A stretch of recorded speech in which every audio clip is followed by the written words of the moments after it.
Hey, it's Jamie, and today we're rehashing Psalms 32 to 37. I don't know if it's Psalms. Well, I guess it would be. Yeah, because one psalm. Okay, yeah. Anyway, 32 to 37. Today's eloquently poetic chapters are very Christianity 101. They tell us that, and we all know this, that there's no greater blessing than to have our sins forgiven. However, we cannot experience forgiveness until we acknowledge our sins, something to be forgiven for, right? How many hands up, don't shoot Christians do you know? Nothing's ever their fault. They're a good Christian person, they're a good Christian family, and everyone else is beneath them on the goodness scale. Some of you had to have had common contact with these cats at church. I cannot be the only one. But what a teaching moment for all of us here. For when we're convinced we're in the right. Are we? For when we're certain we've done nothing wrong. Haven't we? Now check this out. This psalm, Psalm 32, it was written by David while he was seeking forgiveness from the Lord for his transgressions with Miss Bathsheba. And this psalm in particular is considered what's called a maskil. And a maskil is the Hebrew word for something didactic, which means it's meant to instruct and teach. So this is a didactic poem.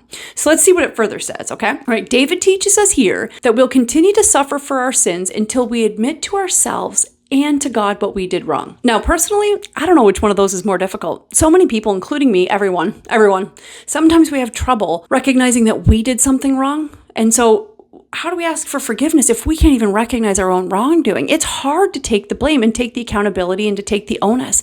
I've really started just outwardly saying like, oh, I'm so sorry, that was my fault. Or I'm so sorry that I did that.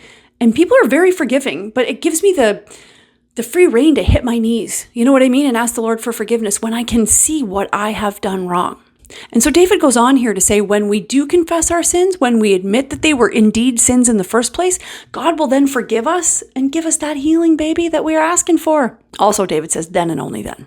Only then, when you recognize your sin, you recognize you did something wrong, ask God for forgiveness, then and only then do you get it. And that's tough for some. I mean, me too, like we just talked about.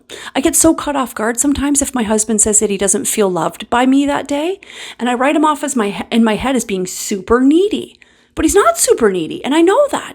But here I am telling myself that it's his fault he feels that way, that I haven't been short, I haven't been standoffish with him, that I've done nothing wrong that compounds that sin. But not only am I in the wrong, being quippy with my woman flesh, but I'm not acknowledging it. And in fact, I'm blaming him for it. That stops me short of the opportunity of forgiveness. So can you see how attractive God makes it for you to recognize you've done something wrong? Because then he gives you the opportunity to free yourself of it.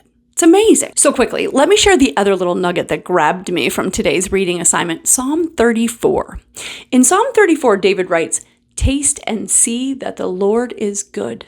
Reading that, I realized that no matter how eloquently I speak of the Lord, the non-believers in my life will never understand my words until they experience his calling for themselves. The Psalms go on to say, "For he spoke and it came to be. He commanded and it stood firm." So I don't know why we get stuck in the loop of doing things our own way and like thinking it's going to work out differently. Like, I know better, you know better. What do you think? Let me know. For tomorrow, we're going to look at Psalm 38 to 51. That's a big read. If you want to read ahead, that's a lot. But have a blessed day. Please comment, like this video in order to spread the word. And don't forget to say your prayers. And see, now I'm just forcefully doing it. I got to come up with something different. This is the Bible in a Year theme song.